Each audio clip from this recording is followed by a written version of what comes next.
All right, we're live now. We are. Are you going to talk? I mean, I can. It's a cold open, right? Well, yeah, it's recording now, so we Yeah. have to start cold and then we warm up. So this is very similar to the conversation that we were just having off air with Rowan about warming up to doing things. Right. So we're warming up to having a podcast that's not a podcast. It's not a podcast. Well, I don't know. It is, but like, is it going to have all the fancy bells and whistles? That's the thing. I don't know. I mean, we've got a fancy guest today. We do. So maybe Yeah. we should actually edit this together with like graphics and stuff and music. Yeah, maybe some more of those horns. Yeah, Please glamorize it all. Actually, this is a great segue. So today we are the Gamepoint Performance Podcast. What's the point? Is interviewing Rowan McDonnell.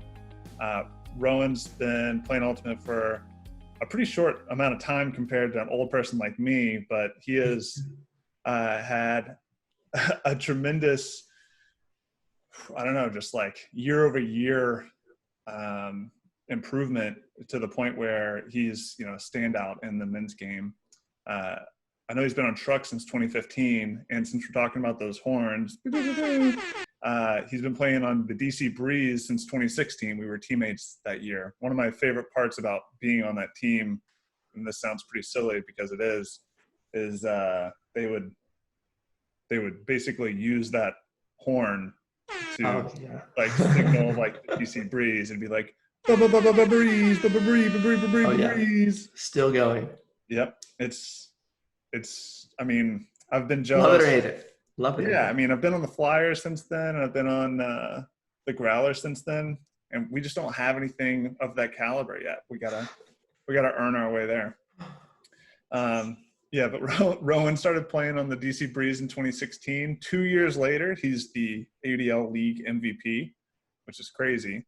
In 2020, he tried out and made the U.S. national team in the men's division, which was supposed to compete a little less than a month ago in the Netherlands. We were to be teammates there. That has been postponed until next year. Hopefully that event happens. And he is working on a project called Excel Ultimate that is designed to help young aspiring Ultimate players figure out how to play better Frisbee, right? In pretty much every aspect, some physical preparation, but also a lot of sport-specific skills, a lot of like throwing concepts and whatnot. This is not a surprise either because Rowan has an interesting background that a lot of people are aware of, that he learned how to throw from online videos himself. He watched Brody Smith videos and pieced it together himself, and that's how he became a thrower. So with no further ado, Rowan McDonnell. True story. And our paths aren't that unsimilar, seeing you called yourself the old player who's been playing for a while. I think the two of us are probably the only players on Team USA that maybe have no real college Ultimate experience. But that's true. So there's more to that. Thank you for having me. I'm looking forward to this podcast. So, happy to dive in. Sweet. Well, I know that. So this podcast is being recorded in August of 2020, and we're in the middle of a global pandemic. The USA is really just a country that everyone's trying to model themselves after with how well we're handling the pandemic. We have the most cases. So we're winning somehow. First place. Yeah, first place. And obviously with something like that happening, it's going to affect everything that's happening in our society. But it certainly affected sports substantially. So I did want to make sure we touched on that, just because this is a snapshot in time of a really good player who's either in his prime or getting close to his prime, and got to contend with a bunch of these external factors. So first of all, I wanted to talk to you about your Team USA tryout experience, which took place earlier this year. Was that, I don't even remember, was that January? We had on the East Coast, we were the second group. So I know y'all were 3 weeks ahead of us. So I think we didn't do it until late February, if I had to guess. Okay. You may have been late January or early February. Right. I think we were the last weekend of February. Sure. So early this year, before this pandemic really made itself apparent what it is, and really thankful that, I'm really thankful that I had that tryout experience. I haven't talked a lot about it publicly, but each time I've tried out for Team USA, it's been some of the most competitive ultimate I've ever played, and I always walk away very thankful. I'm really curious to hear about what your experience was like, and maybe even give us a little background, like, when did you start playing ultimate? Is this your first Team USA tryout? Is this your second one? Like, what does this look like for you, and what did it mean for you? Like, what was the tryout experience like? Yeah, I would love to start with that background information because it really builds up to, February, I think it was 22nd. I still remember. I started playing late. I think I was about 22, and my younger brother had been playing a summer league and just took me out, and I just watched the game, and I was like, oh, it's a sport. Like, I was one of those people that just didn't know what ultimate frisbee was.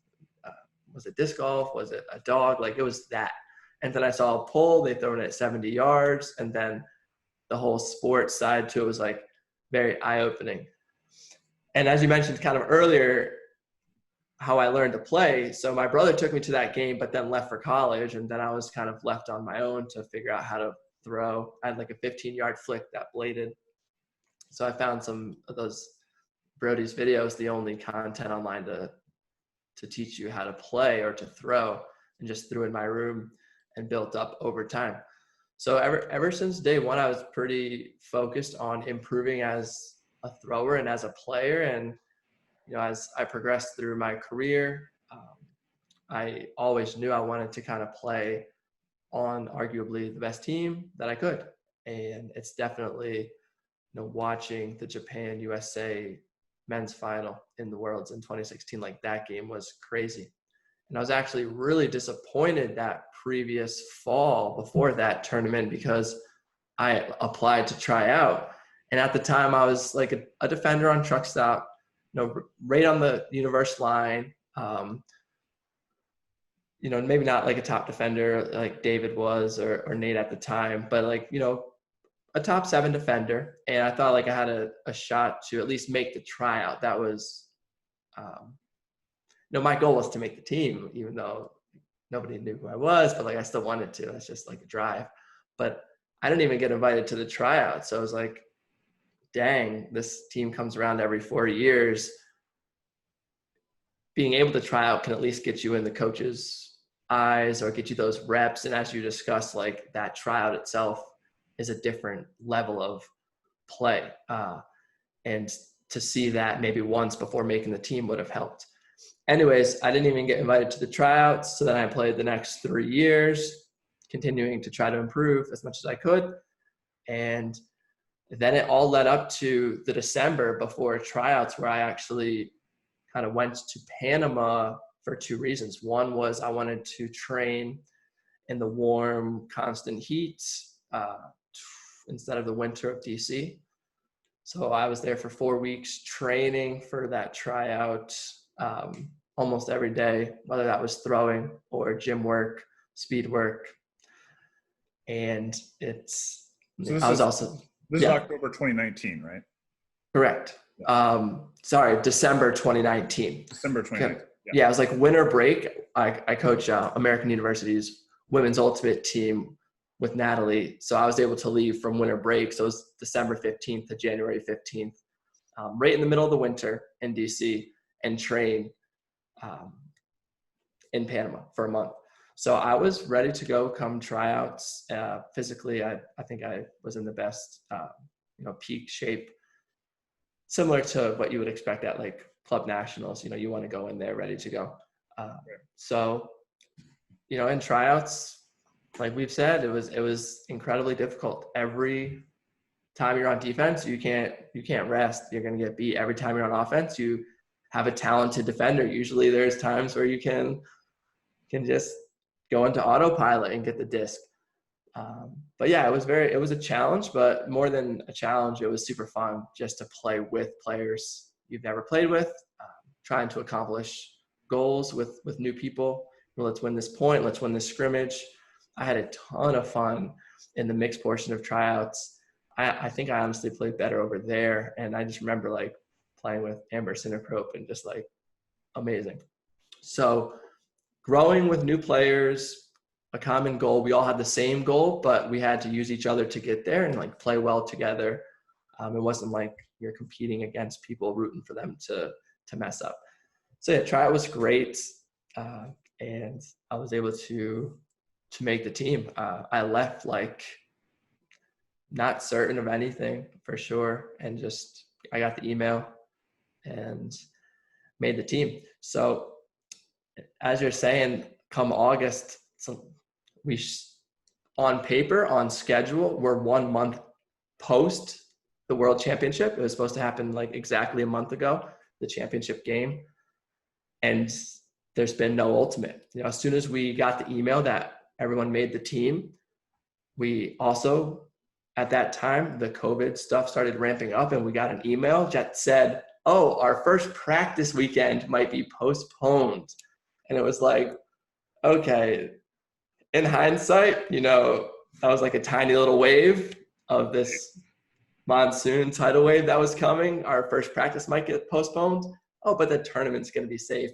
And as we kept going, it was just like dominoes. And then, once it was like, there's no way this tournament's happening, the silver lining was that all the other major tournaments stemming from the Olympics and the World Games got postponed a year. And the silver lining is that, we might be able to play this, tournament the following year. So complete game changer, built up and then just collapsed, but then gave us hope. So, not to steal kind of like the GPP motto or anything, but luckily I'm in it for the long haul. And, I don't know when we'll play the tournament, if we play it, but I'm just trying to improve a little bit each day, build up a foundation each day. So, yeah, that's where I stand. A completely different year than everyone in the world, and I'm still just looking forward to that foundation and long-term development. Sweet. What you mentioned earlier that you and I have somewhat similar origin stories. Like neither of us played college ball much. I played 2 years basically of like a D3 school before we were even split into D1 and D3. And there was by no means any institutional knowledge at my college. I joined the team the second year it existed. So I didn't learn a lot by being taught. I just learned by doing, which I think was similar to your experience, except for, you did actually have the good fortune of being under Dutchie pretty quickly. Whenever you started, Dutchie, Alex Gesquier was the coach of the DC Breeze in 2016, whenever you and I were teammates. He was extremely formative, even for me in 2016, understanding, what kind of an open field offense is designed to do and how to do it effectively, what like a shaped cut looks like, and then like how to draw contact well before it's time to make boxing it in out, the air. When you're boxing out, things like that. And that was, gosh, I started playing, and so that was 13 years into my career. So my ascension to playing really good Frisbee is a lot slower than yours. But I can say that the first time I made Team USA was extremely meaningful to me. And and validating in many ways about like all the energy and effort I had put into the preparation for the tryout itself, but also for that moment. What about you? Like what was that? What was the buildup like for you? What was the expectation? And then what was it like to get that email? Yeah, the buildup, taking a step back, so my first 12 months of playing Ultimate was just like innovating throws into a net, watching the video. So, but then after that 12 months, my first team was, Boston Ironside. So I immediately went from like YouTube videos and trial and error, asking my roommates to throw so I can try something, to like a world-class team with great leadership. Right. So I did have that latency period where I was like not really around people that knew exactly what the highest level of the sport looked like. But as soon as I jumped in, I've pretty much been in that level since. So my career's not as long as a lot of players, but my career at playing kind of at the highest level it's been there the whole time that I've been playing. So I haven't really lost time there. And then kind of just to say like the meaningful side of everything, I dove into it earlier in the conversation, but like not getting invited in 2016 was like devastating. Looking back, it's like, it makes sense, whether that be my switch to offense to just open up, offensive players for sure get a little bit biased because you get to do more with the disc, you get more statistics or whatever you call it. That helped bring some eyeballs to my game. But like just the fact that I didn't get invited, I was like, I really want to play in this tournament the next time it comes around. And instead of like moping, which maybe I did for a little bit, but I just dove in and was like, this is the team I want to make. Let's do it. And I think there's two factors to like making that team. One is you have to have like a good consistent ability, results like the year, 2 years before, which helps. And then you also have to have a good tryout. You can't just make that team on reputation or your previous games. Right. So it was really kind of, I guess, meaningful to be like, I set myself up. I did all the hard work to have those good seasons with the training and the preparation. And then I also was able to capitalize. So it's kind of like a two-part system, if you will, putting yourself in a position to succeed and then making it happen on the field for 2 days against the best players. So were you nervous when you were waiting for the emails to come out? Yeah, I definitely was nervous. I know we actually had it easier, and I don't know how the West Coast was able to do it because add another 3 weeks, but like we were still like, when are the emails coming out? What are they thinking about? And yeah, and it's like by no means I felt like I was a lock leaving that practice weekend or tryout weekend just because I didn't know what happened on the West Coast and the East Coast was extremely competitive. And it's like I felt good about my chances, but it's like you just don't have a feeling that you're a lock. And then you're just like, and I remember I was at the office, opened up the email, and then like it was in bold, and then it just hit. And like that, I was like, whew. And then I think the first person I texted Nikki or something. I was like, are we on the same team again? Please. So yeah, I still remember that. Great feeling for sure. But not one that I had expected, but one that I had dreamed or envisioned for sure for years before. Right. All right. And then I guess let's just take us right through what you're working on right now. Where are you in the world? I mean, there's, like you mentioned, as we've given context, there's no Frisbee in 2020 for at least not in the United States, aside from like small-sided games that happen in little pockets where it seems to be mostly safe, but no true competitive outlet for the sport this year.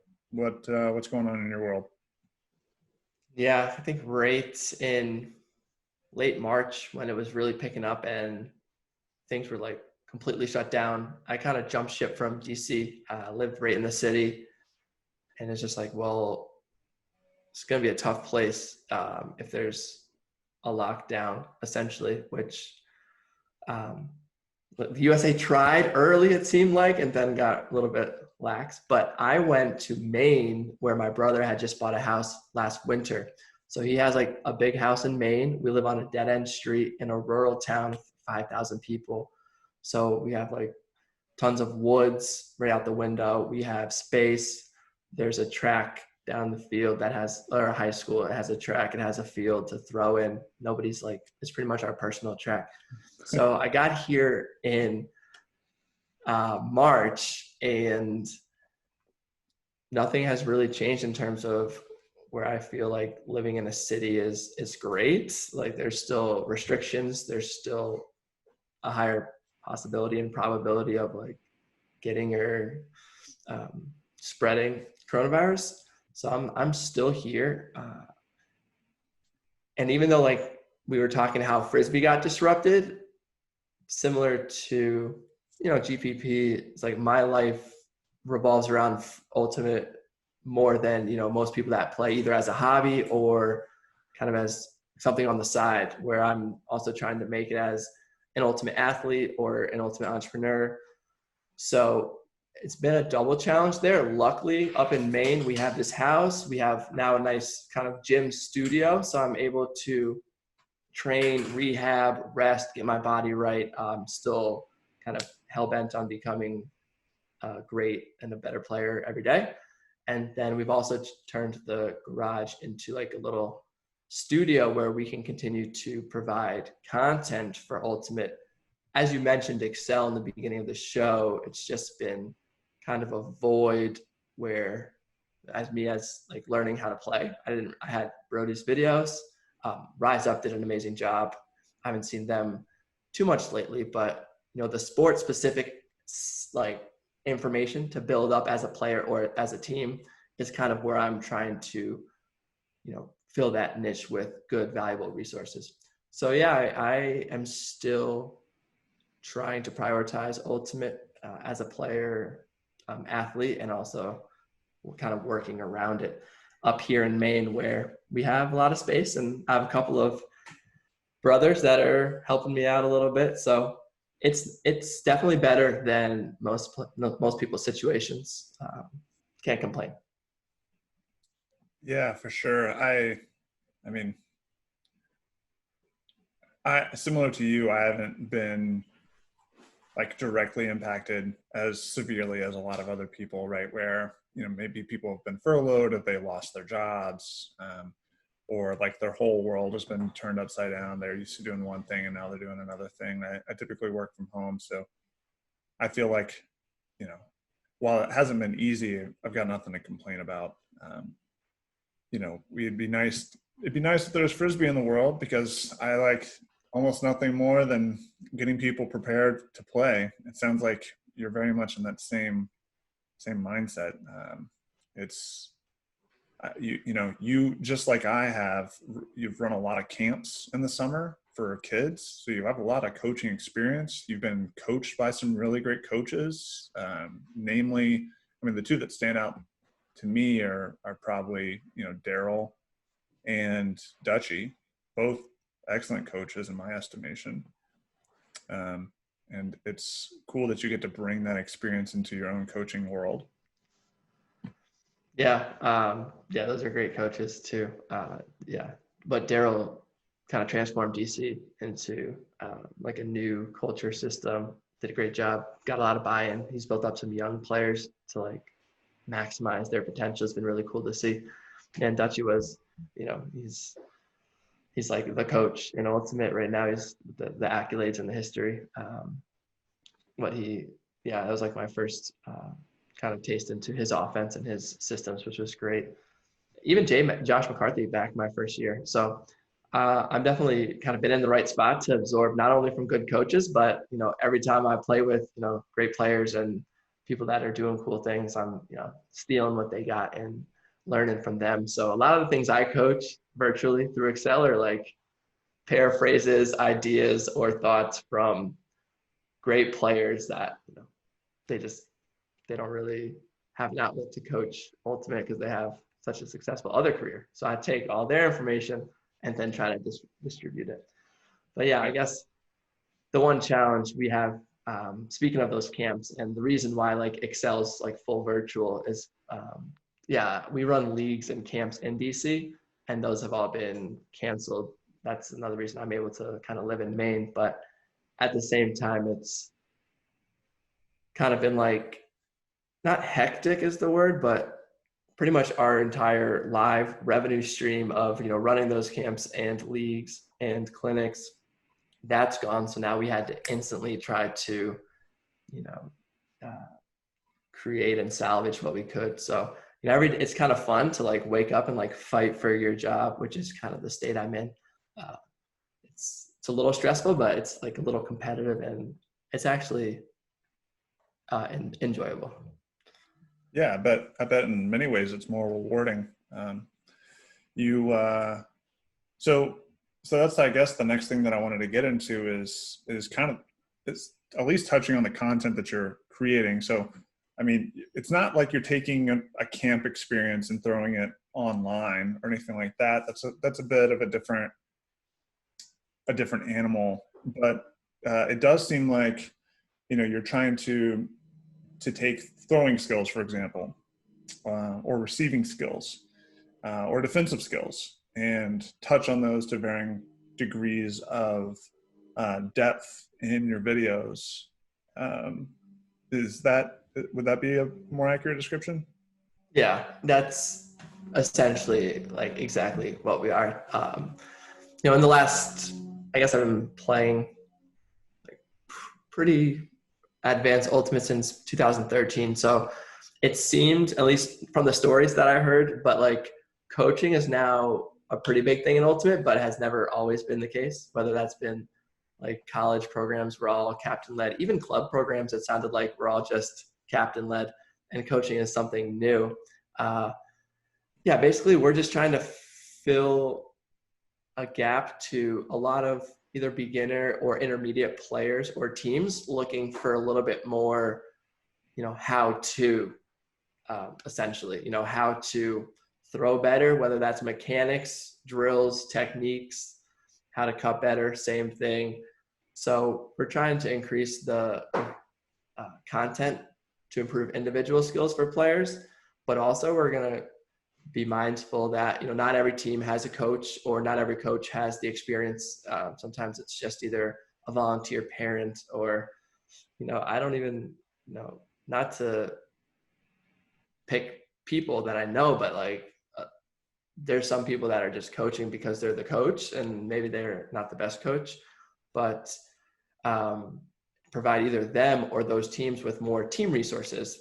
Just like yesterday, I was taught a vertical stack progression on a whiteboard. So it's individual skill based. It's, strategy, plays, video breakdown, and just everything that you could possibly want, and trying to consolidate it in one place, because there are resources out there. Like I mentioned, Rise Up before, there's other YouTube channels that are popping up.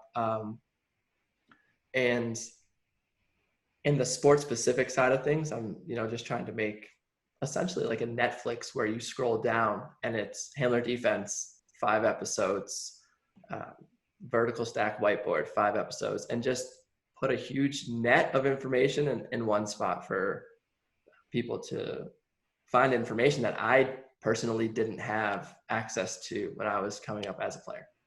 Yeah, I mean, I'm really excited about it because these are tools and resources and an accessibility that didn't exist whenever I first started playing. I would have loved to have had these things. They just didn't exist. I mean, it's the same reason why I created Gamepoint Performance with Vo and Chris. It's like we just wanted to bring something to the table that had been absent for a little bit too long, and make sure that we did it to the best of our abilities. I remember being in college, searching online for ultimate frisbee workouts and literally getting nothing. And then, trying to pull from football workouts and soccer workouts because I was desperate, a desperate try hard. Sure. And it was, it was a way of getting me to run and jump, which are elements of the game. So it's good to do those things. But it's not like there was any sort of coherent program or like step-by-step process by which I could work on my athletic development. So, thus we have a Gamepoint performance today. It sounds like very similarly for you, you would have loved to have gleaned not only how to throw from an online accessible platform, but also some of the other skills that you've been able to pick up very quickly from the top shelf of the game. Yeah, no, it's a good analogy. And just like I was saying, coaches are kind of new and information's new to the sport specific side. When I started playing truck stop, I would say at 28, 27 players, frequency of training and I think that it's completely different in 5 years. Like now everybody trains and like if you're in trouble if you don't train. Whereas before it's like, Neely and myself are going to go to the field and do footwork twice a week. There's people grinding, but then some of the rosters like, I'm just going to show up and play, including the best player possibly ever, Alan Kohler. But it's just, I think that you're right. Like there's been that like original 0 to 100 and kind of the fitness and approaching fitness with consistency and like knowing what you're doing in ultimate. And I'm just trying to do that in the sport specific sense. And a couple years behind probably, but we'll see where it goes.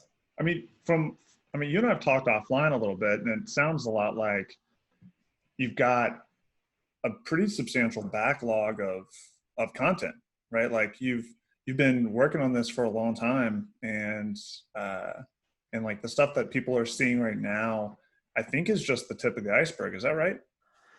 Yeah, it's when I went to train in Panama last December, like that winter break, training was the priority, but there was also like a lot of downtime, and I just have connected with the Panama Ultimate community. I used to do clinics there, and in our spare time, we would shoot videos, tutorials, team practices, drills, etc.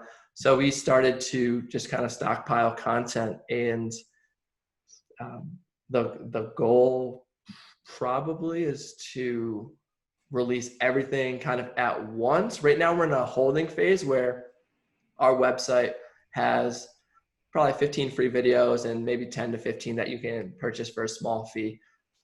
But come whenever we're ready to launch, we were kind of worried about the timing with COVID, and we don't know when's perfect. So we're probably just going to throw it out there and see what happens. But to put just everything that we have all in one place, organize it up nicely, and then that's going to be our final product. Like everything we have at once, and then when we continue to make more content like the whiteboard session or future tutorials, we'll put out new content each month, like a standard subscription service. And hopefully we can just provide tons of great resources that people think is warranted of their monthly fee. Sweet. Yeah, I mean, it's an interesting proposition to try to provide team resources in a time period where a lot of people can't really implement them. So it makes a lot of sense to me to be providing people with a little bit more individualized skill work, while that is pretty much the only relevant thing for an actionable thing that people can do right now. Yeah, we've even kind of about a month ago, we sent out our first 3 courses once a week for 4 weeks. Throw with a partner in your front yard, where I'm coaching this Zoom camera like this. Behind me is a couple cones in a yard. I demonstrate how to put that extra touch spin without sacrificing speed on a throw, teach it for 2 minutes, and then we practice for 5.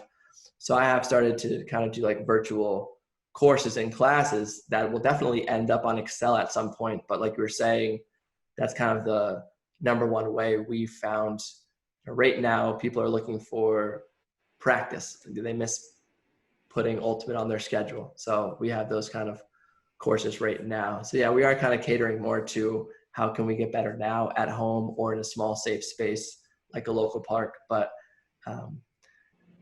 we'll definitely get back to team concepts and strategy at some point.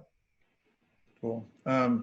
Just so, I mean, people have made it, this far, and of course we'll put it in the podcast description. Where can they find more information about you? Where's the website? Or are you on social media? How do they contact you? That sort of stuff. Yeah, we pretty much two places. Our website, excelultimate.com, is, you sign up for a free account and you have access to all the free videos that we've put out for the last year. We've been kind of up and running for that year. And then Instagram is where we do most of our time in terms of if you want to message us on Instagram or if you want to just watch like 30-second tutorials, mini clips, mini tips. We just try to keep our Instagram engagement pretty good. And yeah, those would be the two best places. We also offer a free monthly video the first of every month.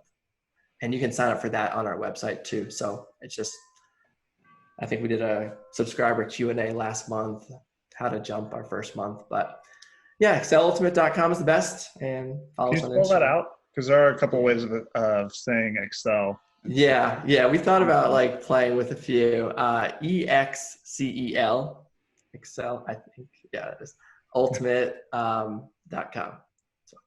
Okay. And you're on Instagram as well? Yeah.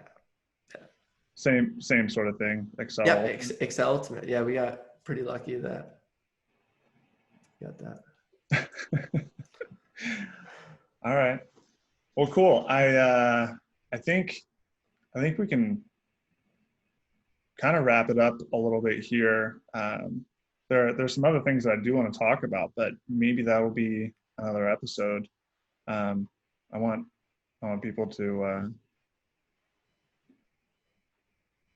not have to worry about too many things all in one episode. We talked about Worlds, we talked about what you're up to, and Excel Ultimate, which is being largely supported by the ADL, looks like, which is really cool.